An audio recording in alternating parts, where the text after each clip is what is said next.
Oke, nah ini teman-teman kita coba masuk ke tata cahaya ya atau kebutuhan cahaya di video udara ya. Kalau tadi kan kita udah lihat ya segimana kompleksnya tuh kebutuhan cahaya baik yang kita bikin sendiri ataupun yang cahaya natural pada videografi konvensional atau fotografi konvensional. Nah, gimana dengan video udara ya atau fotografi udara? Adakah di momen-momen tertentu para teman-teman pilot ini juga butuh untuk memanipulasi cahaya? Nah, atau benar-benar harus ngandelin cahaya alam aja nih, kemudian akhirnya lari ke pengaturan exposure. Oke, langsung aja saya lempar ke Om Eko dulu. Gimana Om?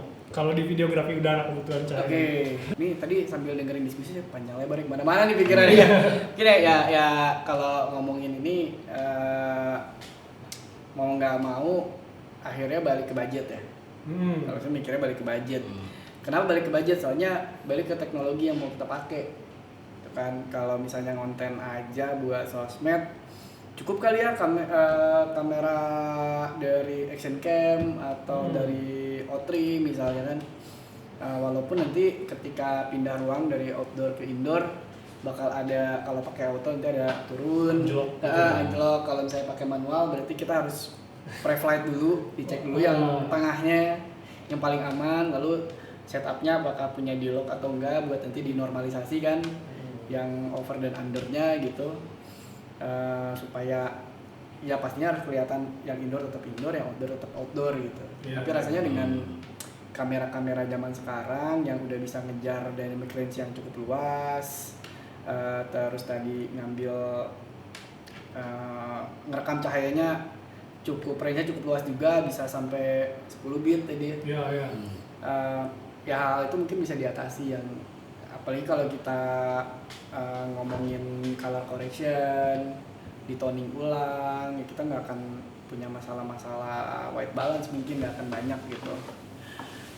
Saya pernah juga ngerjain waktu itu sebelum pandemi sih, ngerjain desa, kita bikin 3D-nya pakai teknik fotogrametri. Nah sebenarnya itu kalau mau di-push setelah jadi 3D itu kita bisa color ulang, bisa dikasih lighting ulang. Jadi colornya di post pro nih. Iya. Dan itu ngomonginnya udah ngomongin animasi jadinya. Karena masuk ke 3D dulu. Lalu dikasih sumber cahaya lagi di dalam gitu.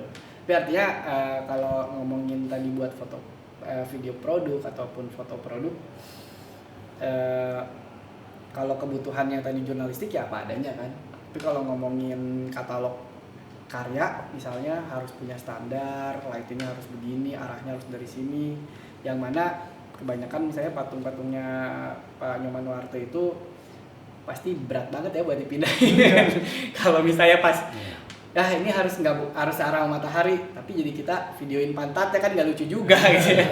Harus sore-sore lah atau apa. Nah itu gitu, gimana tuh nyiasatin? Jadi paling gitu sih Om, kalau budget itu gak jadi masalah. Ide lainnya adalah di-push dengan fotogrametri. Jadi kita konversi dulu jadi 3D itu. Baru nanti di 3D itu kita animasiin. Kita simulasiin cahayanya dan gerak kameranya buat di-render ulang. Saya tetap bukan pendapat saya. Fotografi yang konvensional itu emang kakaknya. Terus sampai saat ini belum ada drone yang ngangkut godox. Kebutuhannya apa? Kalau fotografi berarti high angle. Kalau cuman di atas kepala udah pakai tripod aja. Boom stand gitu. Rata-rata itu untuk high angle dan sebagainya. Makanya lighting yang berperan dalam kamera udara itu natural light dan artificial. Dalam artian artificial ini ada di post pro. Editing, gitu. Jadi artificialnya ada di post pro, post pro, natural light itu sangat ketergantungan sekali.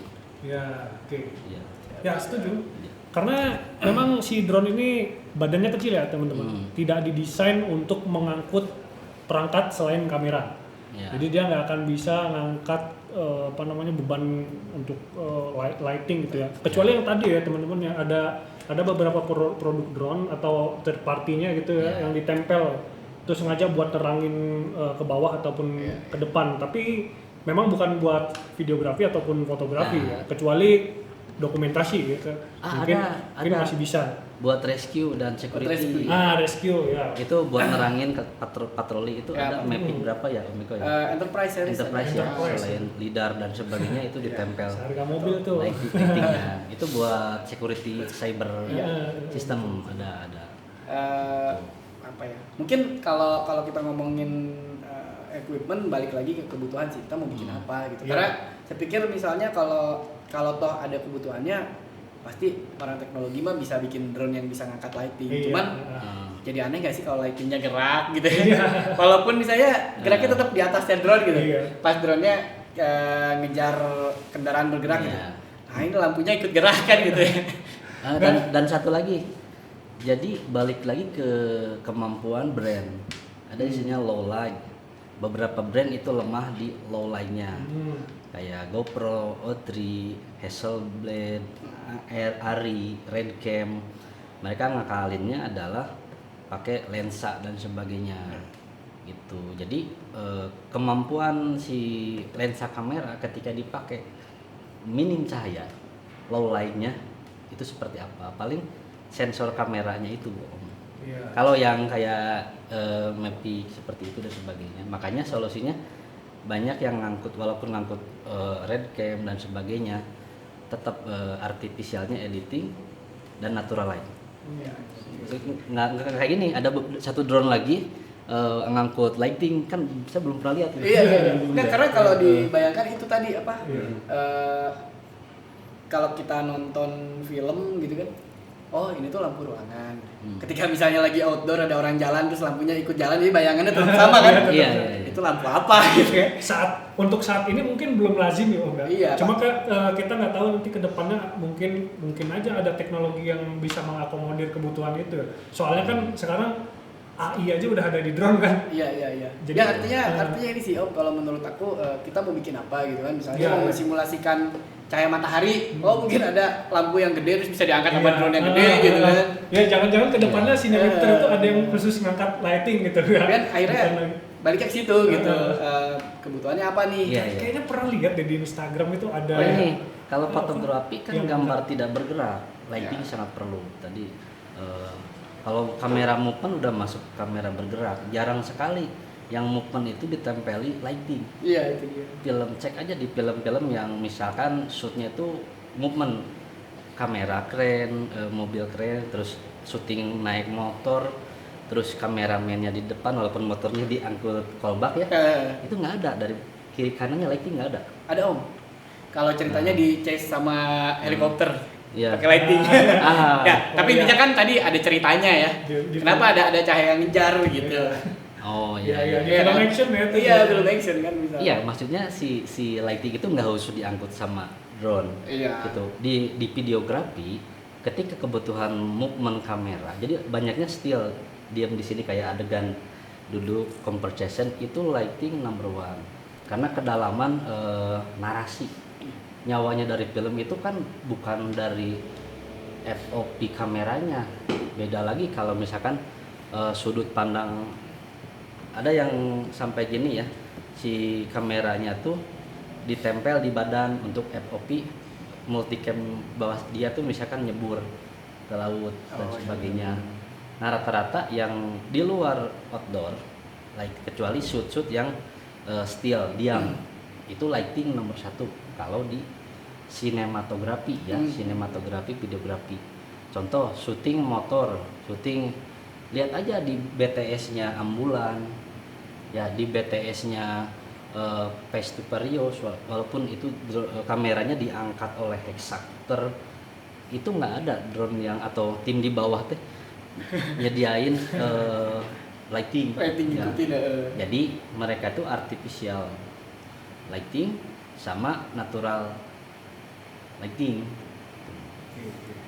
Oke, jadi kalau di video udara ya teman-teman, kalau di drone berarti kita betul-betul harus ngandelin segitiga exposure tadi ya, berarti ya. Kemudian nanti kalaupun ada kurang-kurang berarti nanti terpaksa diakalin di post pro ya. Ya walaupun ya semuanya memang masuk post pro akhirnya. Nah, tapi jadi penting itu tadi apa kayak cerita Om Mao, ketika kita mau memikirkan post pro berarti setup di awalnya harus gimana. Iya. Kan nggak bisa nanti gimana ntar, nggak bisa kan, terus setting awalnya nih mau dialog atau apa gitu kan. Iya. Mengenai kamera itu ada beberapa sumber cahaya yang bisa mengganggu, baik itu alam atau artifisial, lampu kayak gini, kayak glitcher dan sebagainya. Saya pernah shoot dokumentasi buat konser, itu lighting panggung itu ngeganggu ke sensor GoPro dan Iya. bahkan itu bisa ngerusak sensor ya. sensor lensa, Iya, ada patah-patah. Itu yang ngikutin ritme beat musiknya kan ada beda-beda. Itu sangat merusak. Pakai CPL, pakai ND itu enggak akan. Itu syuting malam ya. Nge-shoot malam record aja dan sebagainya. Terus di kamera yang lain juga sama. Kamera handphone, iPhone, DSLR, mirrorless sama. Nah, apakah kamera bukan kamera ya, lighting, sinar matahari juga mengganggu? Mungkin teman-teman sering dapat kasus ada glitch atau ngegaris, ya, ada flare istilahnya. Kan ada trikinya, ngakalinnya berarti FPS-nya. FPS diatur, atau syuting indoor walaupun siang atau malam lampunya istilahnya kedip-kedip gitu. Itu sering kita ketemukan itu ya. The next-nya nih soal shoot FPV indoor nih Om. Nah ini kebetulan Om Maul sama Om Eko ini sering nge-shoot yang mungkin seperti company profile ya, nge-shoot pakai drone tapi indoor ya teman-teman, di dalam ruangan. Dimana startnya ini kadang-kadang dari luar, ya, dimana intensitas cahayanya itu berbeda dari cahaya yang ada di dalam ruangan. Nah ini gimana nih Om Eko biasanya nyiasatin perubahan cahaya dari luar ke dalam? Wah, biasanya kalau saya sih milih waktu ya. Waktu? Waktu, jadi supaya nggak beda banget terangnya antara luar ruangan sama dalam. Yang misalnya pagi-pagi itu belum terlalu terang gitu, tapi nggak tengah hari yang pas terik banget jadi pas keluar langsung putih dulu gitu. Iya. Gitu sih, paling dari waktu sih. Waktu ya? Kalinya ya dari kan kalau lighting tadi kita udah ngomongin di awal ya. Iya. Mau dinyalain lah lampunya atau apa, sisanya dari timing. Dari timing. Ah. Oke. Tadi Om Eko sempat nyinggung cari tengah-tengahnya, itu gimana tuh maksudnya? Cari tengah-tengah itu kalau kita provide kan misalnya setup ISO atau shutter yang itu tadi pas kalau kita mau ngomongin post pro ini kira-kira kalau diangkat bisa lah gitu. Atau kalau over ini masih bisa diturunin lah gitu. Nah itu. Oke. Berarti cari settingan yang tengah-tengah ini maksudnya yang ketika dia nge-shoot keluar nggak gelap atau nggak terlalu terang amat, dan begitu juga ketika di dalam nggak terlalu gelap nggak juga terlalu terang. Jadi biasanya kan nyari dulu yang utama nih. Yang utamanya pastinya harus paling aman. Nanti tambahan-tambahannya misalnya keluar ruangan masuk lagi dan sebagainya, berarti yang luarnya harus dapat, jangan putih doang gitu. Iya. Gitu. Soalnya kan gini ya teman-teman, kalau di FPV ini kan kita bakal pakai Google ya teman-teman, bakal pakai Google. Nah masalahnya di Google ini nggak ada visual assist kayak di kamera-kamera profesional gitu ya. Kita settingnya raw terus pakai visual assist semuanya jadi clear gitu. Nah di sini nggak ada, jadi ketika kita setting terlalu gelap ya gelap juga nanti di Google-nya, itu yang jadi masalah nanti. Kalau gelap ya nanti kita nggak nyaman ketika nge-shoot. Ada triknya. Gimana Om? Jadi kenapa banyak kamera FPV kayak misalnya ini Avata ya masih gendong GoPro. Oke, action cam ya. Iya. Jadi trikinya settingan exposure white balance-nya itu ngedeketin si action cam. Kita ngambil video SD-nya itu yang GoPro-nya. Ya, Itu. Satu itu tetap berarti artifisial dan kemampuan dari gear dan sebagainya. Jadi ngakalinnya berarti ngikutin kamera utama. Iya, betul. Terus bener timing. Ya. Tapi itu juga kadang gini PR-nya, kalau emang misalnya kebutuhan komersial harus malam ya, harus malam gitu kan. Itu juga agak tricky juga, tetap ngikutin settingan kamera utama tuh. Misalkan gini, saya ada di film, produksi film, kamera drone aerial FPV itu dipakai untuk Reki itu tes establish ruangan yang akan dipakai syuting, blocking, baik indoor outdoor. Pertama ngambil settingan lightingnya dari drone yang ngangkut action cam. Itu misalkan GoPro pendekatannya sama Sony A7. Nah itu balik lagi, kalau misalkan hanya kamera drone saja itu nggak terlalu harus gimana. Tapi kalau kompro kan itu komparasi ada kamera daratnya. Betul. Berarti konklusinya satu waktu pengambilan gambar yang paling aman. Yang kedua, untuk video drone itu kita pakai transisi, tapi kamera utama tetap kamera darat. Aturannya ngikutin ke rule of third kamera darat. Gitu. Jadi porsinya nggak banyak si drone ini. Gitu. Nah kalinya di sana kan ada cut-to-cut tuh. Iya, cut-to-cut. Nah masalahnya kalau kamera darat itu selalu harus setting manual. Beda ketika di drone itu setting manual. Gitu. Berarti tetap yang GoPro-nya yang harus dikomparasi. Gitu. Dan harus dilakukan percobaan sebelumnya di reki. Biasanya ngambil color palette. Kalau kita di videografi ada color palette om. Standby, terus coba diliatin ke kameranya, terus di sini ada operator, ngatur lightingnya di operator. Nah di drone saya pernah gitu. Ini gimana nanti kalau lightingnya gini, kebutuhannya dan sebagainya. Gitu. Cari tadi jalan tengahnya yang nggak terlalu under exposure atau over exposure. Makanya ada creative style di kamera drone atau kamera action cam atau di kamera-kamera lain gitu.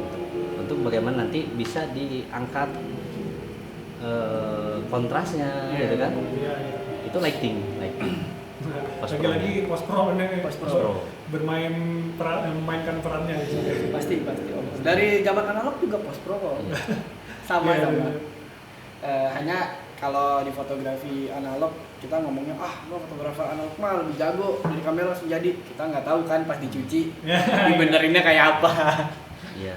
Cuma prosesnya lebih ribet aja mungkin. Ribet, harus dark room gitu kan. Padahal itu ternyata bagus gara-gara tempat cuci cetaknya jagoan ngebenerin foto kita kan.